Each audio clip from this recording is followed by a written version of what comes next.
This is the first hour of his first interview. He goes over his background, growing up and turning to crime, hearing voices, realizing he was implanted, realizing what the experiment was, realizing his thoughts and behaviors were monitored/modified, and his fight to expose the cybernetics torture program while in prison.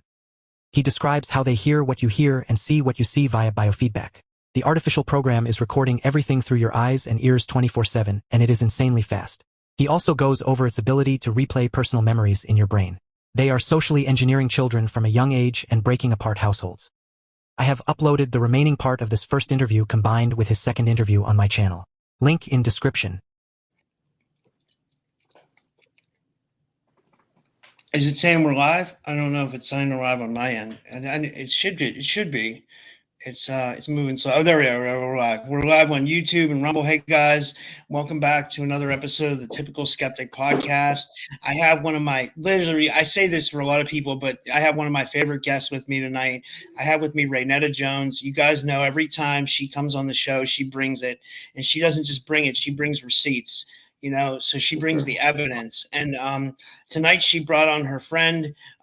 His name is Big Ace, and he's been used in urban super soldier programs that may deal with cybernetics and stuff like that. So before we turn it over to Big Ace, I want to say hi to both these wonderful people. And Raynetta, did you have something to say before we start? And thank you for coming on. Rob, thanks again for having me on. And Big Ace, thank you so much for doing this on such short notice. I really give you guys a lot of respect. I think tonight's topic is one of the most important topics we need to discuss. And the reason that we need to discuss this is because these programs very soon are going to go live. They're already behind the scenes. But when I say live, I mean you're going to see literally, the zombie apocalypse. You're going to see the Hunger Games, okay?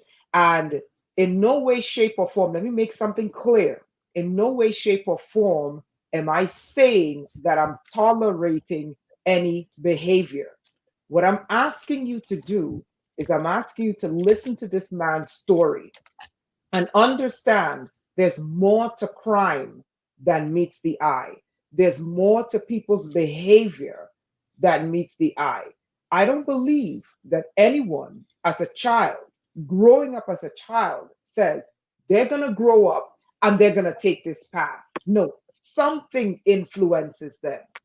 And I am not religious, but even their Bible says that the tempter, the one who tempts others, will be punished worse than the one who is tempted.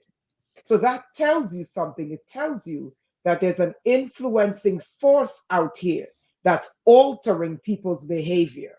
Okay, so now that we're here, thank you, Rob. I'd like to introduce Big Ace. Big Ace, welcome to the show. Tell us a little bit about yourself. Tell us, how you grew up, where you grew up. Tell us your story. Okay, thank you for having me. I grew up in a city called Compton, California. Basically, I started off like the normal kid, school, sports, and had to adapt to my environment when I, going up into, leaving out the 6th grade into the 7th grade. I had to kind of adapt to my environment because, when you go up to the 7th grade, things change for you. So, so I went through the 7th grade, met a lot of new people, and those new people that I met, that became my hood. Those became my homeboys. It became my family. And very quickly, I started to get into little stuff, I say about 1978, 1979, I got locked up as a juvenile and was given 3 years to serve. I think by 1980, I was out for about 2 months, 10 days or something like that. And they yanked me back in for a violation. after I did the violation, completed the violation, I returned back to the streets and was out a short period of time and was given 6 years, 4 months out in Orange County, California. So I went, I see 1983, 84, 85, 86, I returned back to the community on the 6 years, 4 months, and was out 54 days. And within 54 days, I was arrested for a bank robbery. I was 23 years old then and was given 18 years to be served in the federal custody, Attorney General. So I was locked up from 86 all the way up to 2000, if you can imagine that. But let's talk a little bit about why I was doing that 18 years. I always was a person that paid attention to stuff, and especially in the feds, they kept me in the worst places. So it was a lot going on in the yard, and I would always wonder, like, what the hell is going on with people? And you would hear this thing like, man, there's something in the water. I said, man, and all the more I seen it, all the more I didn't want to be like that. So I did a lot of cell time, and I did a lot of research in the law libraries. That's where you can find me. But that was enough to keep me out of what was going on in there, because the feds is a place where they play it state by state basis. So if you're from New York, you got to roll with New York. You from California, you got to roll with the California car. It's like that. It's real big. So Okay, not to cut you off. What's the feds and what's the yard? So pretend like the people have no clue. So what's the feds and what's the yard? When I speak of the feds, I'm speaking of the federal penitentiary. And they got different levels, security levels, and different levels of those institutions that, they choose to put you in according to how they evaluate your level. For me, I've always been behind the walls, so to speak, in the penitentiaries, the prisons, where it all go down at, So I started off at Lompoc. I was designated in Lompoc, so I made it there probably around 88. I had a short stay there. What's Lompoc? Lompoc is a federal penitentiary. Got it. Okay. Located in California. Just pretend like these people don't know. Okay. And I was there a short time and ended up in a full-scale riot with California and DC. So so we were all placed in solitary confinement, and then I ended up being shipped on administrative. Administrative is when when they feel you done something, when they feel you been involved in something, but you haven't been caught doing it. A disciplinary is when you get caught doing something, like stabbing somebody or assaulting somebody, something like that. So I was moved on administrative to Leavenworth Federal Penitentiary. There 3 years. Another riot happened, and we was moved to Atlanta, flown to Atlanta by Con Air, because everything there is through plane. And so I was a short stay at Leavenworth Federal Penitentiary and was moved to Terre Haute, Indiana on another administrative. I was there a short time at Terre Haute, Indiana Federal Penitentiary, and another big incident happened. So they said, okay, these guys, a discipline problem, let's move these guys to USP Marion, Illinois. So where they sent John Gotti. So we ended up going there. I think that was like 94. And by this time, I had served like 8 years in the federal prison population, where you can walk around, go to the law library, and, you know, do things. Now I'm locked down in Marion. So by 94, they had completed the construction of the new ADX Federal Supermax in Florence, Colorado, which was to take the place of USP Marion. So they started moving us out of Marion under heavy blanket security and flew us to Colorado in the Rocky Mountains to the ADX Federal Supermax, nickname Alcatraz of the Rocky. There's some of the names there, just to give you El Chapo was now there, Larry Hoover. No way, El Chapo for real? Yeah, he's there. Some of the biggest names, but the picture I'm trying to paint is that once the Attorney General, Janet Marino, declared that place open for business, we were the first bodies moved to fill that place up. The first people there. So that was around 94. So moving forward,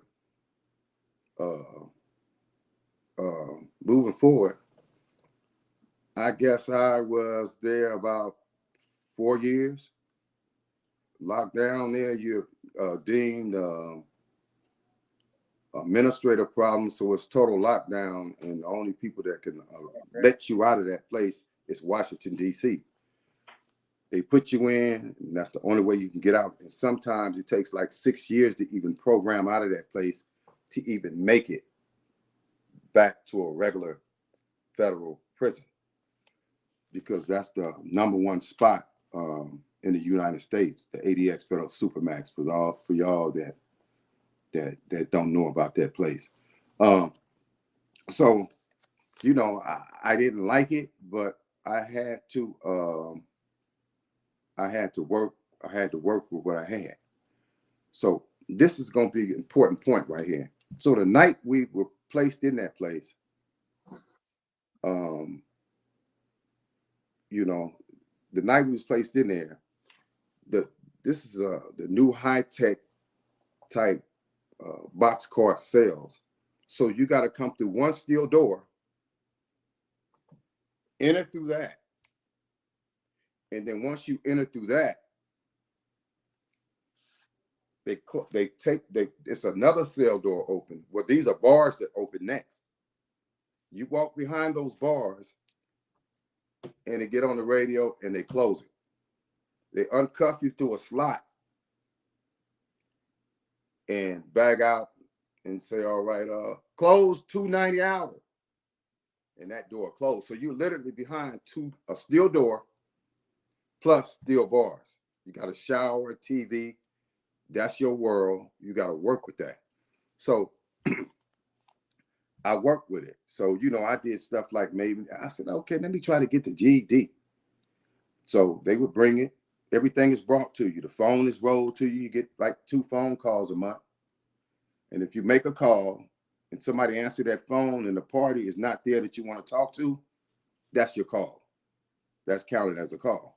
So I took the GED, and every time I took the GED, I would come to something and be blocked. And I'm like, I know that. And it's just a block. Every time it's like, oh man, it's like too much. It's like, and I would always miss the GED by 3 points. So let me move on. I'll come back to that. So I'm there about 4 years. And remember, these cells are like soundproof, basically. You got a duress button in case you're having like a heart attack or something. You can push the button and they'll come on. What's the medical problem, whatever. So one night, they fed us, came by, door open, fed us, and then 30 minutes later came back and picked the trays up. You need anything, toilet paper, anything off the cart, blah, blah, blah, blah. Okay, I'm cool.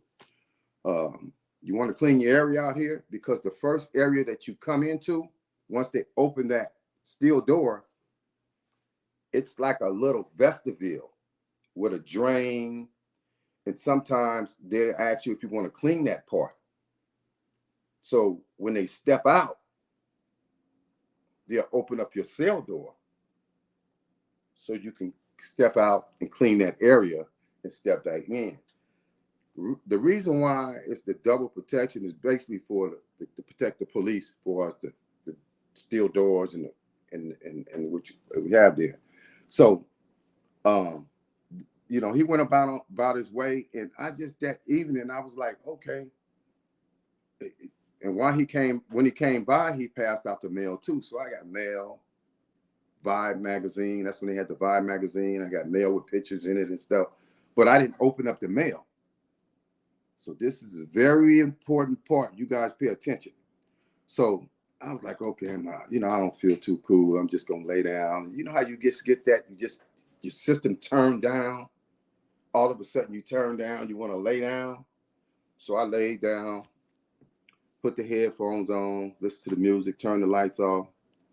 And what I would do was, since the music was coming from the TV and they had the system hooked up, I would always cover the screen up on the TV with like a blanket, you know, so it wouldn't be the brightness. So something kept telling me like, and I kept like, what's that? But I had the headphones on. So I took the headphones off. I said, I put them back on. And I took them back off. And when I took them back off the second time, I said, what the hell is that? Now, I'm one of them kind of people, man. Don't nothing get by me. You know, nothing. I'm in that cell for 4 years. You can't, nobody can see in nobody's cell there, the way they built. So what I was hearing was, I was hearing what I was hearing, but everything that I was hearing was channeled to the cell I was in my movements. I got up, cut the light on, and it kept going. I said, okay, I hear what I hear, but how I was able to see me? So I'm looking around. I was like, man, I ain't never been through this, and I've been in this cell 4 years. So some tell me to go take a leak. So when I go to take the leak, and before I can get my stuff out, you hear something, why'd you take a piss? I was like, whoa, what the hell is this? So everything I was doing from that point, it was like, say for instance, I get ready to touch a cup. And before I can raise my hand, watch you touch the cup. I'm like, what the hell is this? So now I'm saying, okay, I hear what I hear, but how am I being seen? I didn't panic. I didn't do none of that. So the mail that I did not open, this was the time to open the mail. I said, let's see how far this is going to go. This is what my mind is saying. When I opened the mail and strolled through each picture I strolled through, it had something to say about it. I was like, okay, I still act like it wasn't nothing. So I said, no. Let me flip this Vibe magazine open, because when I got the magazine, it had a cover story of Jay-Z standing on a balcony with a hoodie on with some black shades on. And so when I first got the mail, I was like, whoa, okay, this is going to be some good reading later on. So I just chunked it on the table with the mail. So at that time, it made me think about the article. So I said, I flipped it open to find the article, and it landed on the article. And when it landed on the Jay-Z article, I looked down at the article, and they reading the words off the article right there. It's no hiding it. That's when I grabbed my eyes. Y'all got to excuse my language. I said, what in the fuck did y'all put in my fucking eyes? Like that. And all you can hear, but only you can hear it, the subject. We gonna kill you. you smart motherfucker, we're gonna kill you. You'll never make it out of here. I mean, just all type of rhetoric, but only you can hear it. And remember, this was the first time in the whole 18 years. I did 8 main population, prison to prison to prison, getting shipped everywhere on administrators. I was in that particular cell at the 80X Federal Supermax, the new joint, the top of the line joint for the worst of the worst in the United States on a federal level. I was in that cell 4 years. And this particular evening, and everything that I was going through, like the turn down, the lay down, don't want to read the mail, it was all connected with that. And I'm going to get to that. So I said, okay, I do all of this time, and this is what y'all going to do to me. I said, all right. So from then on, they were flashing me. And when I say flash, they will bring back something of the past, but it's like a vision. And then I say, you remember that? You remember that? I'm like, whoa. Okay. You going back to a time where I first started at. When I talk about the schools, when I talk about the... Okay. Can you explain to us when you say you get a flash? It's a flash in your head, a picture in your head. Okay. And it brings you back to a time in the past, right? Yes. About something. Yes. Okay. Break Yes. that down for them. Yes. Go ahead. It brings you back. I'm going to answer that because you asked the question, but I really didn't want to get ahead of this thing because this was going to come to that anyway. As far as the techniques that's used through this technology, how it's cloned on to the nervous system, how it's cloned on to the visual cortex, cloned on to the audio cortex, the sense of taste, and everything is cloned on. So everything is seen through the visual cortex. This is how they were seeing me. Everything is heard through the audio cortex. This is how they was hearing me, and I was hearing them. It's like a two-way. But let me break that down. How they able to hear you and see you is through biofeedback. It's a method that they use. It's like a two-way. Biofeedback. I say something, you hear me. You say something, I hear you back. So we're dealing with biofeedback. So this is how they were able. This is how they were able. With the speed of this technology is so fast, you can't beat it. So this is how they was able to say, watch you touch the cup.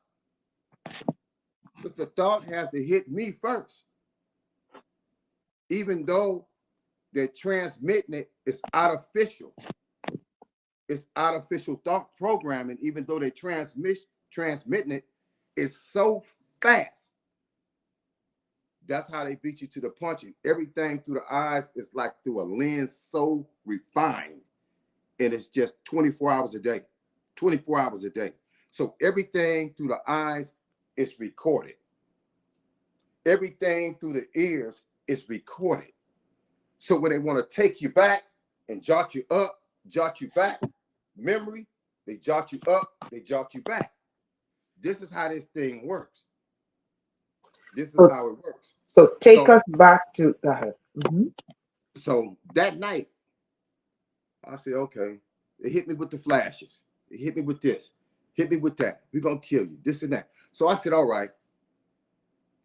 I was so mad, Renita. I was so mad and hurt. I said, you know what? So I guess I ain't who I really thought I was. I don't want to know nothing and don't want to have nothing to do with, because I was really in that cell, really changing. I was doing different things, studying. I was really, and I'm going to back up a minute. I was always throughout that time, before this happened, sometimes you just go into a daydream. You be in a zone. And I would be on robberies, man. I would be on, like, it's like I'm on the streets. This thing is vicious. It'll take you it's like, oh, this is what I'm gonna do when I get out. And you just go in, they put you in it's like an in-REM sleep.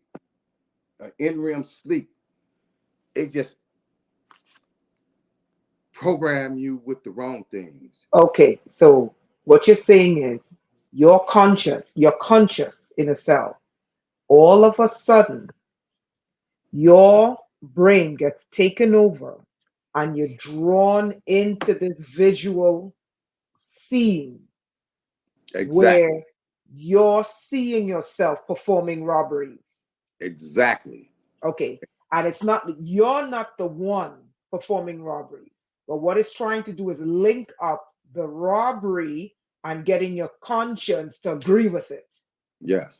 Okay, continue. And so that night, what I did immediately, once they did it with the magazine and was reading out of the magazine, I said, whoa, Renita, I tore up everything I had. I mean, everything. Phone book. I didn't have no phone numbers. I tore all my legal work. I tore up everything. I didn't have nothing. I didn't want to have nothing to do with the program, nothing. So once I tore that up, I was like, okay, I'm trying to figure out how this shit is working. Because they hit me. They hit me with all kind of shit. So I'm trying to figure it out, I must have chased that shit for about a whole week with no sleep. And boy, would I do that for. When I chased it and went and go to sleep, I was wanting to learn this stuff so bad. My mind got so tired. And when my mind got tired, they whooped me. They whooped me because my mind couldn't fight it back. I hadn't had sleep in 4 days. Oh, man. And when that thing jumped on me, this when it went into sleep deprivation. This is one of the keys. This is where it starts at. It starts with the sleep deprivation. And once the sleep deprivation starts, that's when you go to hallucinating. That's when it gets bad. So it just got worse and worse and worse. Okay. Next thing, so before we move on, so we go into sleep deprivation. We need to draw these things out, right? And I want to go back into your past a little bit. You're doing a very good job. So sleep deprivation is one of the main tools. So what they did is they basically pulled down the veil and let you see what they did to you using this technology when they believed that you were locked up for good. Right? Is that correct? Yes, that's okay. it. All right. So when they thought you were locked up for good, and Janet Reno had a new prison that needed to make money with new technology and new handlers in that prison, they thought, okay, these guys are gone for life. They're never getting out. Is that correct? Yeah. So in that prison, in that environment, that's when they said, pull it down. Let him see what we've been doing. Correct? Yeah, exactly. That's when okay. they just... And in that prison is when you realize all your life they turned you into a criminal. Is that correct? It's okay. Is that correct? Yes, it was all about the programming. Bingo. Now, what do you have a first memory now that you are awake? Because what I notice about this program is that in order for them to turn the person the way they want, it's called psychic driving. Psych driving. Exactly. In order for them to psychically drive you into what they want you to become, okay, you have to be in a beta state. So now that you are awake spiritually and physically, do you remember in your younger years when they began to turn you away from a normal person into what they wanted you to become? I remember very clearly. Okay, explain that to us because we need parents to know about this program. Go for very it. Clearly. Yeah, they like to use with this thing, since I'm at the level with it that I am now, I can draw the comparisons. This is how I learned how to finally master this stuff. So I can basically go I mean, because they overexpose their hand in here. They tell you everything with the flashes. They jot you up, jot you back. It's like I can go all the way back to like my 7th grade, and they like to attack the household. You know, where either it's a stepdad and a mom, and you know, and you know, it's different. You know, you have different parents from your siblings. So you know, mine started in the household, and you know, once you draw the kid out the household for whatever reason, that is, then the kid got to turn to the streets.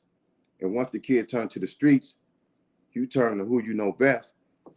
That's all your boys you done met in school, and you know, you become a part of that in crowd. Okay, you know? so stop that right there. That's important, because this is for parents and children. So you said what they do is they use the weapons in the house to get the child out of the house. Right. I got a question about that, Raynetta, because I think a lot of people deal with like domestic situations and they don't realize the targeting that takes place. So they're actually targeting your parents at this point so they can get an effect out of you. Is that correct? Yeah, this is how they break down the household.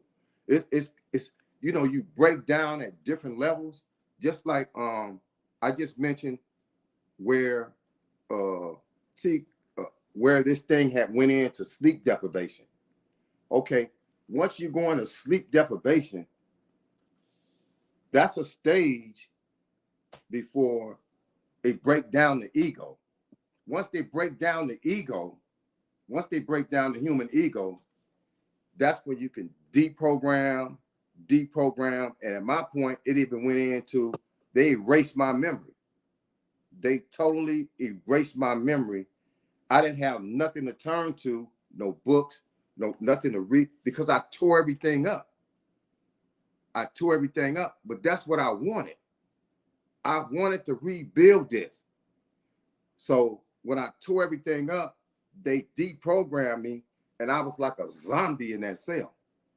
I was a straight zombie. Explain what you mean when you say you became a zombie. Explain. I became a zombie because the psych driving was so intense, and it was around the clock. I mean, around the clock, 24 hours around the clock. Imagine that, 24 hours. I'm talking anything they want you to hear, you're gonna hear. I'm talking about music, banging on stuff, drills. I mean, it's amazing what this stuff do. It's a cold weapon, man, and they just psych drive me all the way around the clock, But the more they psych drove me, when they erased my memory, the only thing I had to keep me sane is the sounds. All the sounds, because remember, only the subject can hear it. Whatever they did through the sound. I used to write music. And rap music. And they would play the songs that I had wrote and rap in the cell just to torture me with it. And I used to say, man, this shit is crazy. So once I started working my mind back, I was building it back on what they was doing to me. For instance, they would go, what that feel like? And they would call me the N-word. What that feel like? And they'd go, scratch. I'd be like, what the fuck? This technology is a beast. I would be sitting there, and you know how you hear a loud boom and it startle you? I would hear it, and the sound effects through this technology is amazing. You hear a boom, and simultaneously, my body would go like this. You know what I would say? I said, oh, you guys control that cell too, huh? Everything to make you jump, make you fearful, remember this thing is the foundation of it is the fear. This is how you get people to make the wrong decisions. It controls the panic and flight. It manipulates the panic and flight in the individual. And that's one of the most important parts about getting people to do stuff is the fear factor and the panic and the flight in the person. So I would master everything they would do to me. One time I was standing up and I grabbed the wall. I said, ugh. They sent a sharp pain through my rectum. And while I was grabbing the wall, saying, oh, they said, what that feel like? Call me the N-word. What that feel like? This is when they was trying to turn me into a madman. I said, you mother. Oh, man. I went through it in there. But the thing about me, I end up mastering everything they were doing to me. They would take my win. They manipulate the wind, depending on how you land. They try to program you to breathe, to keep your mouth closed while you're sleeping. Because this thing works around your inhale, your exhale, the programming. And it's so fast. So I end up just mastering this whole deal. And man, it's just so much to it. The body, the cells, the let's get to how they started to do this when you were a child. So the first thing they do is when they want a child, they want the child away from the family. So what did you, in retrospect, looking back, what did you see them do in your family to get your dad out of the house, to get you out of the house, to get you into the streets? Well, they used my stepdad with me, Mm-hmm. and they used alcohol with him. The alcohol and this weapon don't mix. So when he would like try to intimidate me, one time I went and got a gun and shot at him. I had to be like 13 years old, but this dealt with my mother. It was a situation with my mother, and you know, when you're that young, you're trying to protect your mom. So that, after I did that, I really couldn't come back. I had to be like 13, 14. Okay, so here's my question. What was going through your mind that made you think, get a gun? Did something put that thought in your head, or did you actively say, get a gun? No. Do you remember? No. It was, when I look back, it was this programming. This thing has been on me How? a long time. So You grew up in Compton, where the Black Panthers were. Exactly. Because, you know, at that time, when you had J. Edgar Hoover, J. Edgar Hoover were trying to annihilate the Black Panthers and get them out the way by any means necessary. When he finally took them out the way, the next people up was us youngsters, which we were in Crip hoods, we were coming up in blood hoods, and for me, I was in a blood hood. So they started working on the Crips and Bloods across Los Angeles. What does that mean? What does a Crip hood mean, and what does a blood hood mean? Because I heard when the Crips and the Bloods they originally came about, they weren't like shooting and killing gangs. They were like neighborhood watch groups. What are Crip hoods? What are blood hoods? Yeah, okay. They're all like urban hoods, where most of them low income, where a lot of us was raised at in the 70s coming up. And then they didn't have the drugs, the type of drugs you have now. They didn't have the type of weapons you have now. So a lot of things were more like physical, like, you know, a fight here and there. Every now and then somebody might get shot every now and then. But at that time, me knowing what I know now, this technology existed, but it wasn't at the level it is now. So they was working on then with it. Right. Say something, Mace. I was going to say it's a fact that the three-letter agencies put cocaine into neighborhoods, specifically African American neighborhoods in that time.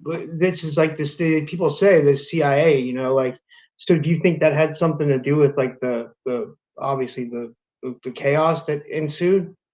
Oh, most definitely, most definitely. And the crates with the guns. Yeah, most definitely at that time, because you have to really look at the level and the height that everything was in the country, and was specifically focusing on the inner cities in all the states in Texas, the ghettos in Texas. You know, we got ghettos everywhere, even overseas is ghettos. So everything, you know, we at the bottom of the totem pole. So we always considered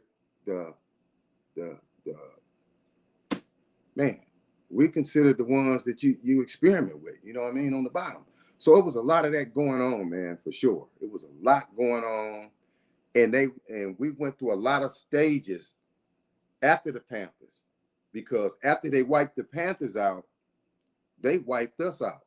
And I guarantee you, every blood and Crip in my era, 1979, 80, 81, 80, they wiped us all off the street. And ask me how I know. Because the same ones that was in juvenile hall with me and all of us was the same ones we seen in youth authority, and the same ones we seen in state prison, and the same ones we seen up the same people. It's so cold, and we get to know each other. This is how deep this is. The same, I mean, come on. One thing, the dangers about this weapon is its ability to create the trends through the minds of the people. So this is why, what's the name of the drugs out? The drug. This is why fentanyl. See, people don't take fentanyl just to be taking fentanyl. It comes through here. It's programmed in. This is how they're able to sprinkle this stuff in every ghetto in the country. But when you sprinkle it in every ghetto in the country, it's something you got to put here with it simultaneously and have everybody doing the same thing at the same time. And I don't know you in Texas, and I don't know that man in New Mexico, and I don't know that man in New York, and I don't know these people out here in this state, but we all doing the same counterproductive thing, behavior. Robbing banks, on drugs, suicide. All of this stuff is a package deal. The suicide, all of this stuff, mental health. This weapon that I'm talking about is the biggest, it's the main problem. It's the crux of the world mental health, this weapon right here. Because when you can't figure it out, guess what? You talk about committing suicide, because it will drive you mad. Some people's not as fortunate as me. Some people can't master this thing like this. You know what I'm saying? So look, let me take this a step further. So they say, okay, you maxed out. You maxed out. But we can't parole you out of the 88 federal supermax. Nobody paroles out of here. So we're going to put in your referral. We're going to send you back to Lompoc, where we got you 8, 9, 10 years ago, where the first ride was. And as soon as I got there on the plane and put on the bus and taken to the prison, because every time they fly you, you're going to always land at a military base. every time the feds move you. The closest military base to the prisons, the federal prisons, that's where you're going to land. And when you land, it's going to be federal marshals in bushes, feds in bushes with guns, and it's going to be buses parked every which way, and everybody on that plane is going to come down, and you're going to get on one of those buses going that way, going that way, going that way. Fortunately for me, when I got off, they were saying, "Welcome back to Lompoc Sample." They remembered me from when I left. Put me on the bus, took me, stood out in front of that joint, sitting waiting for the lieutenant for a minute, about 30 minutes. As soon as they took me off, he said, "Who do you have here?" "Oh, this is Sample. He just come out of the ADX Federal Supermax. Taking the lower ride, taking the lower ride." I said, "Whoa, you kind of geeked up, ain't you?" Took me, locked me in the lower ride. They said, "You won't get on the compound here. You got 30 more days left. We got a one-way ticket for you to LA." 30 more days left. I left up out of there, got there on the bus, went back to Compton. I'm gone. What? I did 14 off the 18, 14 flat. Guess how long I was on the streets? 54 days again. Now, tell me that is some shit. Wow.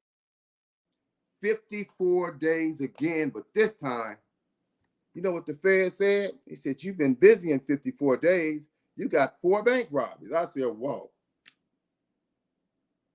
54 days. Okay. Now we got to really let them know what this shit is, because they talking about giving me life."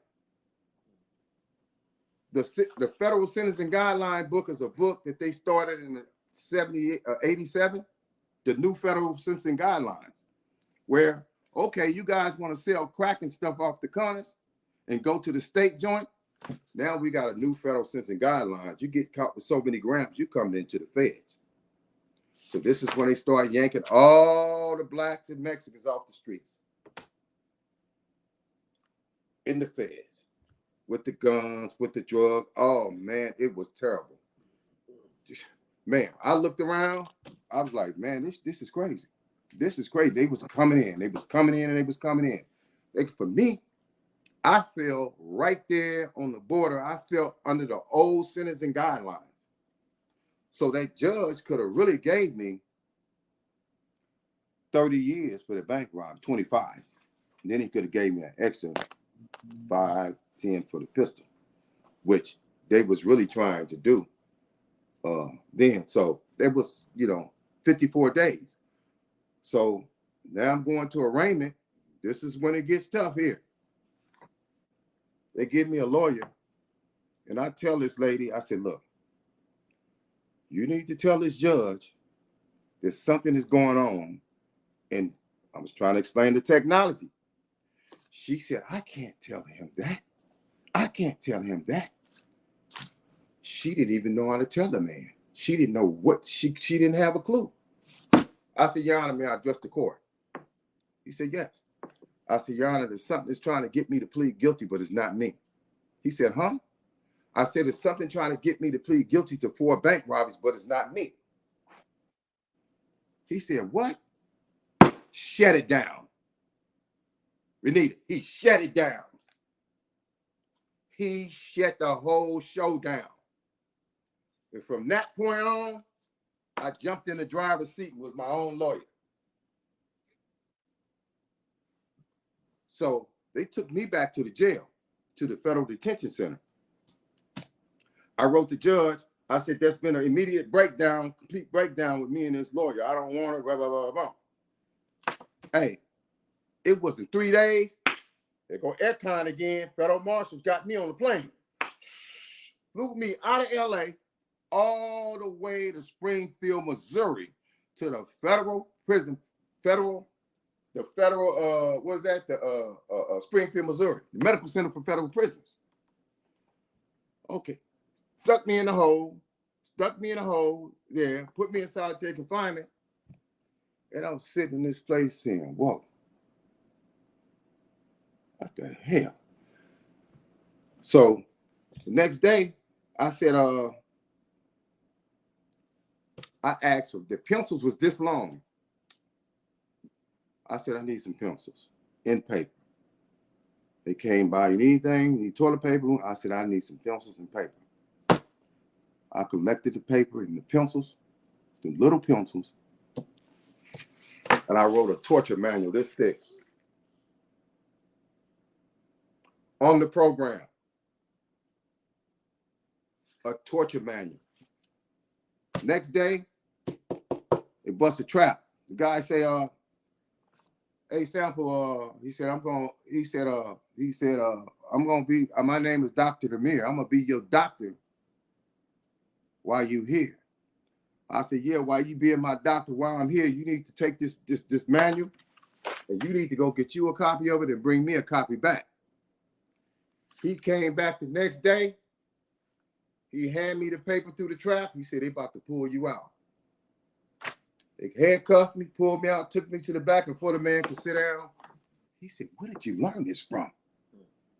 He said, where did you learn this from? I said, I told you, the ADX Federal Supermax. He said, this is my intern. He had a young white lady with him. I said, they killing people with this technology. She said, they're killing people? I said, yes. That was the start of it. I end up being a study case. I went there, let's see, 2000, 2001, 2, 3, 4, 5, 6, 7. I was a study case with no trial. No trial. The doctor said I went through the best of the best.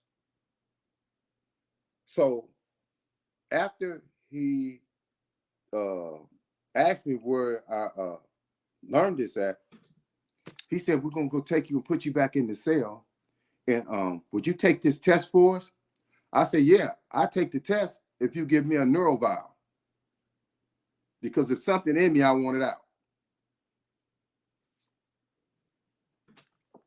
It went and put me in the cell, came right back and handed me a test.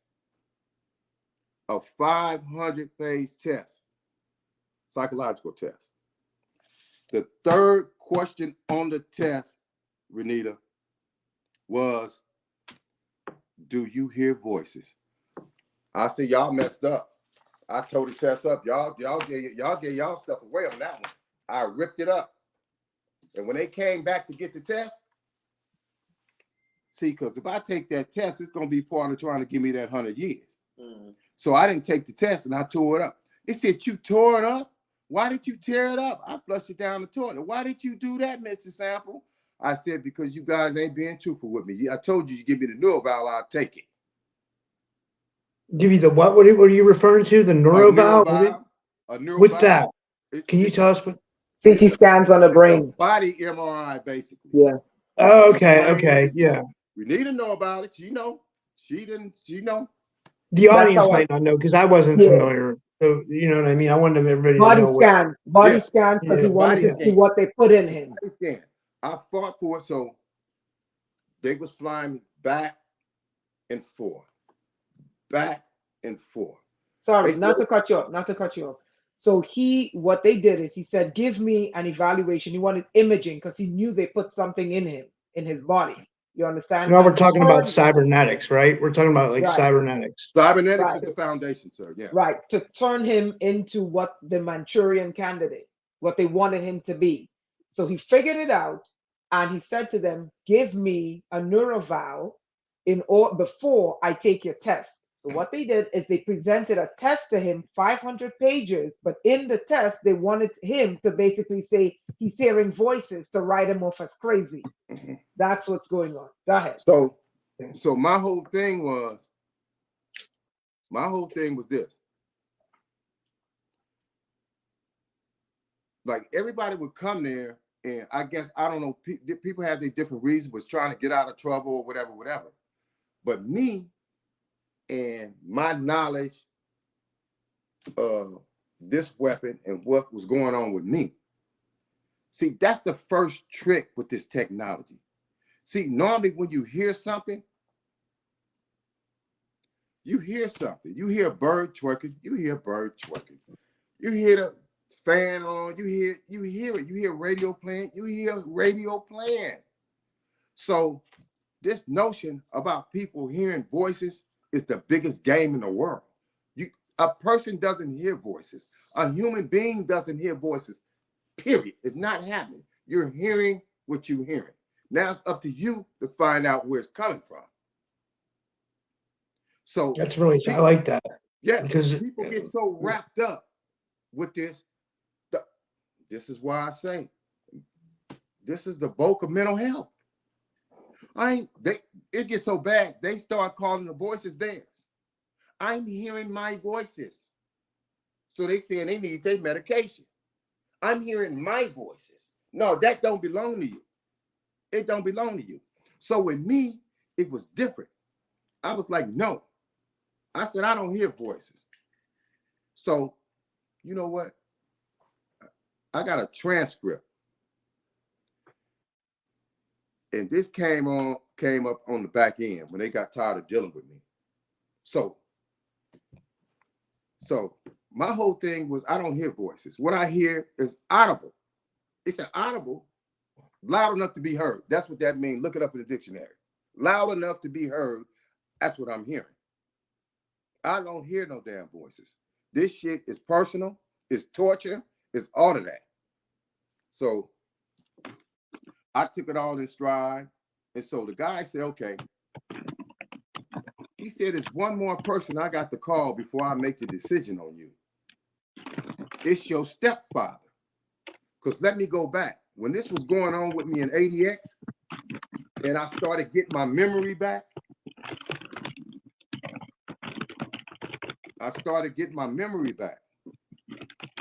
So I said, damn, I want to call my people, but I tore up everything I had. So, Hey, Rob, we're hearing you typing. Oh, sorry. Oh, yeah. Sorry. I said, I want to call my people, but I tore up everything I had to rebuild my mind back on my own. So they was trying to rebuild it back with the incoming programming. And every time they was trying to rebuild my mind back, I was mastering what they was doing. That's how I got good at this. I kept everything they did to me. They would close my nose receptors. This thing, look, it's cloned on to your nervous system. So it's like a person is cloned on to you, and his job is to crash you, is to walk you to your death 24 hours a day. This is why the world is like it is today. Everybody that goes shoots up a school, he has a handler. Everybody that go robs a bank, he has a handler. Everybody that no, I better not say that. I ain't gonna say that. But just look at, hey, this is what this thing is about, man, handler. So he called my stepfather because once I got the number, and how I got the number was, I said, the chaplain came, I requested to speak to the chaplain. I said, you think you can get my people's phone number? He went and brought the number back to me. That's why I was able to call him. And when I called him, this is what I said. I said, look, hey, stepfather, I know you're going to think I done lost my mind in this place, but I got to ask you something I need to know. I said, have you ever heard of a technology that can hear what you hear, see what you see, smell what you smell, the whole nine? You know what he told me? He told me, yeah. He told me, yeah. He said they put it on a couple of guys out of Chicago and made them tell on each other. So this thing here, it makes you tell on people. It makes people tell on each other. And this is all you're going to see when they program a group to do a crime. They're going to program one of the two to tell on each other. It's all a part of the program. It's just how it go. So after that,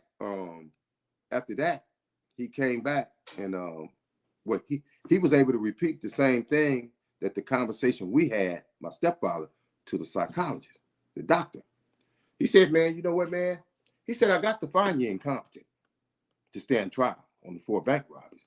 I said, okay. So one of the other doctors told me, you know, at some point, we're going to send you back to California. And at some point, they're going to send you back to us. And at some point, we're going to stick you in the booty with a needle and make you competent.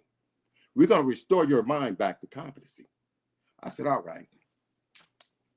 So they say, okay, we want to force medicate you. I said, I'm not taking no drugs, right?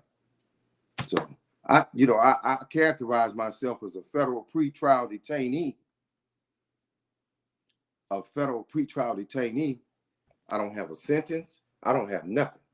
I'm fighting. I'm not even fighting the bank robberies no more, because once the judge shut down the court proceedings, it became a situation of whether or not I'm mentally competent to stand trial on the 4 bank robberies. That's what they was dealing with me. So it was flipped from a criminal platform to a civil one. And once it became civil, the doctors had to deal with me.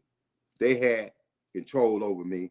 They had to say so, or whether or not they felt I was competent to stand trial. It wasn't about looking at no discovery, trying to figure out which way you're going to fight the case. So I was like that in limbo for like 5 to 6 years, just like that. And I was so naive at the time, I didn't even know that I was a study. So once we went to court, I end up getting an article out of the U.S. Today's. It was a small article, and the article entailed that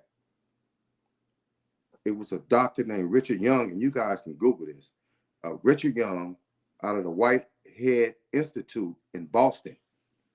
He was a doctor that created a chip that you couldn't see with the naked eye. But the chip was created to revolutionize the world on a global scale in the in the medical field, for us to cure cancer.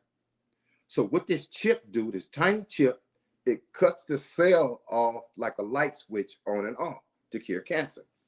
So I ripped that little article out. Somehow I got it back on the airplane. I got it back. And when I got back, remember that same lawyer that couldn't speak up for me that I met? I called her. And I said, I'm back. I've been found incompetent. I said, but the thing is, I want a trial. I'm going to flip it back. I want a trial, and I want to put this chip on trial. I want to put this technology on trial. I want to put all of this stuff on trial. She said, well, I got to get you on the docket. So when we went to court, she sat next to me, and I handed her that little clip about the doctor, about the chip. See, my whole thing is I wanted to demonstrate that chips exist, whether or not it's for the good purposes or for the wrong purposes, that they exist.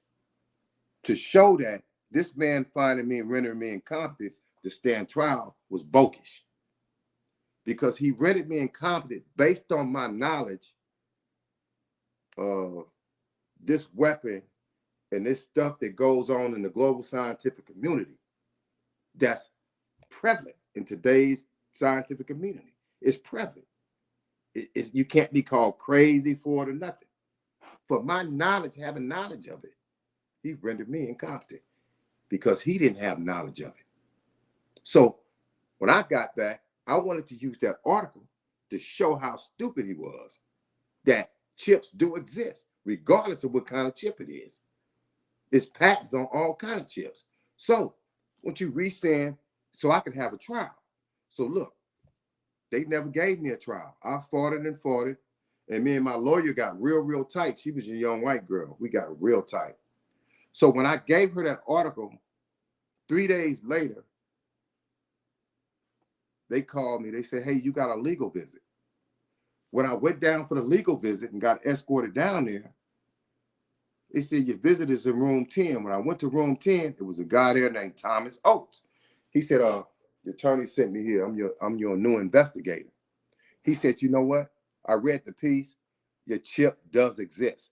I talked to Richard Young at the Whitehead Institute in Boston, and he explained to me all the commercial uses for his chip. I said, hold it right there. He may explain to you all the commercial uses of his chip. I said, but there's some dirty chips out there, man. He said, yeah, and we're going to find them, and I don't put nothing past the government. This dude went on a rampage, this investigator. I had it for like 6 years. He got to know me very well. I said, every time I talk to him on the phone, he got a new chip. The angel this, the angel, it was done in the 60s. It was this, we came with so much evidence. He said, wait a minute. I got a friend that worked at 60 Minutes or 2020. Let me try to get in contact with him so he can run this story. I said, yeah, because they ran a story like this on 60 Minutes. I remember a long time ago. When I talked to him again, he said, call me back in 30 minutes. He said, my buddy is playing stupid. At 60 Minutes, 2021 of them. I said, we're going to get to the bottom. He said, man, if they don't kill us first. I said, we're going to be all right. And so they end up